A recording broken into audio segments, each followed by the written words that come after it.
I got some things I want to build with you. So, have you ever wondered how there's some people, and no matter what they do, it seems like things always go their way? Well, here are 9 ways to get the universe to work for you, right? It's in this Bible passage here. Let me show you. But the fruit of the Spirit is love, joy, peace, patience, kindness, goodness, faithfulness, gentleness, and self control. The law is not against such things. So, what are the fruits of the Spirit? First off, the fruits of the Spirit are something like, kind of like a tree, right? You know, the more that you nurture a tree, the more you give it your attention, the more that you put your focus on it and tend to it, the more that it'll start to grow and it'll produce these fruits, whether it be an apple, an orange, a pear, so on and so forth, right? The Spirit's kind of the same way. The more you put your attention and your focus in the Spirit, it'll start to produce these fruits. And these are some of the fruits that it produces, right?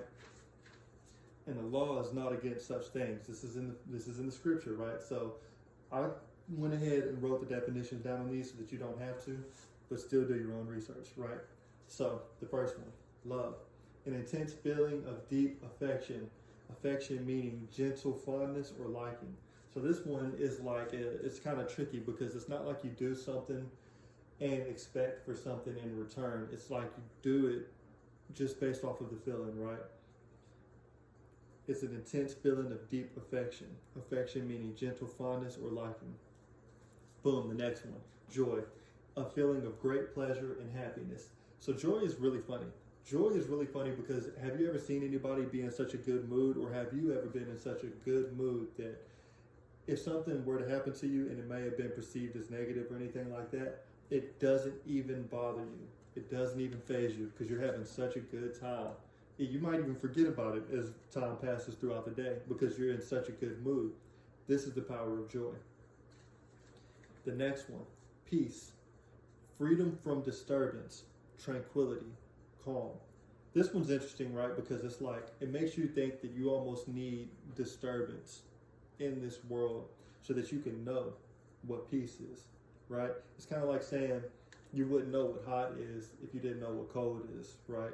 It's like heads and tails, the duality of our reality bars. It's like tranquility, calm.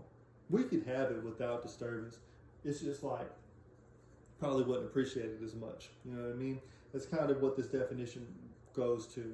But definitions aside, is tranquility, a state of calm, like ultimate calmness, right? Boom. The next one, patience. The capacity to accept or tolerate delay, trouble, or suffering without getting angry or upset. Patience is such a big one, right? They say either you have it or you don't, but you can work on it. Let me read it again. It's such a big one. The capacity to accept or tolerate delay, trouble, or suffering without getting angry or upset, right? So this one's such a big one because this is what I'm experiencing right now trying to get this video out. So many delays and little things have happened, but nonetheless, here it is. And this is one of the fruits of the Spirit. Let's go. Against such things, there is no law, right? Now, the next one, kindness.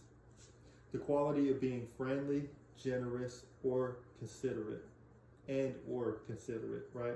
So you can be friendly without getting taken advantage of. You can be friendly and still have your best interest in mind. And the next one is like generous. This one's interesting because like you don't really own anything. You don't even own the body that you're in. So when you're talking about being generous and giving something that you have to the next person, it's like you might as well do it anyway because it was never yours in the first place. Whether it exists or not, you know what I mean, is also up for debate, but that's a conversation for another time. And then the next one is considerate, being considerate. Having consideration for the way another person or thing feels about your actions, what you're doing, and what you got going. The next one, goodness.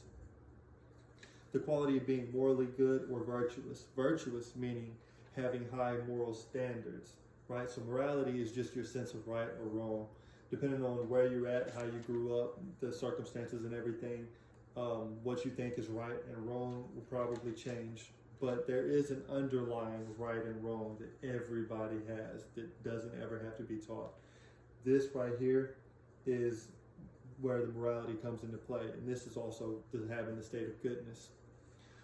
Wow, the next one, faithfulness, the quality of being faithful, remaining loyal, steadfast. So, it's so important to have some form of loyalty, whether it be to an ideal, whether it be to anything. In this case, it would be God, right? Having a loyalty to it is like, it kind of is like a North Star. It'll keep your attention so you don't get distracted by everything that's going on around. Because there is so many things that's going on that can distract you, not even just through day-to-day life, but moment by moment in passing. Having a form of loyalty to keep your mind focused and reeled in, right? So, wow, the next one, gentleness.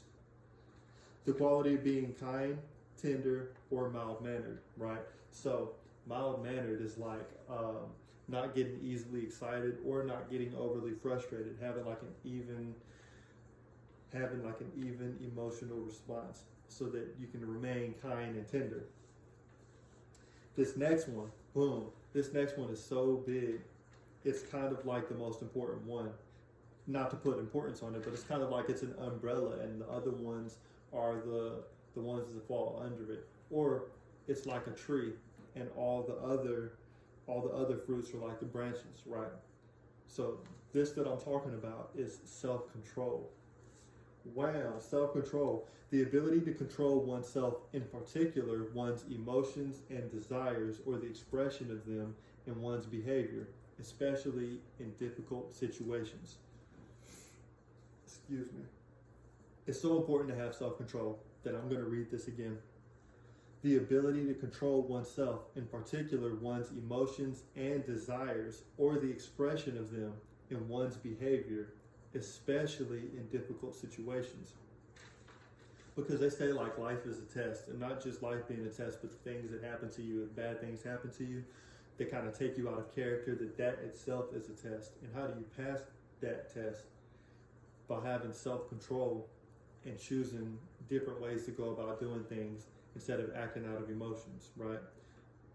You can even act out of emotions, but just control yourself and which emotions and how you go about acting out of it. You get what I'm saying? So if you stuck around this long, I got four extra ones because I went to the King James Version. You know what I mean? And it has four more. Now these kind of go hand in hand with the other ones, but let me read them to you. The first one, long suffering. Having or showing patience in spite of troubles. Massive. You have to have patience in spite of troubles. People see this and they admire it. I see it and admire it. I think it's weird that it's called long suffering, but that's another conversation for another time. Right now, the definition is having or showing patience in spite of troubles, especially those caused by other people. The next one, faith, complete trust or confidence in someone or thing. Like I said, it's so important to have faith because it kind of like keeps you anchored at shore if you were a ship instead of getting washed out to the ocean and not having a navigator. You know what I mean?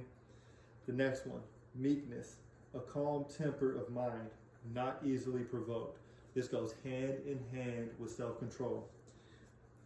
The last one, temperance, the quality of moderation or self-restraint. You see what I'm saying? How big the self-control goes into play? It even goes into play with the patience, having the capacity to accept or tolerate delay, trouble, or suffering without getting angry or upset. But these are the fruit of the Spirit, and the law is not against such things. Thank you.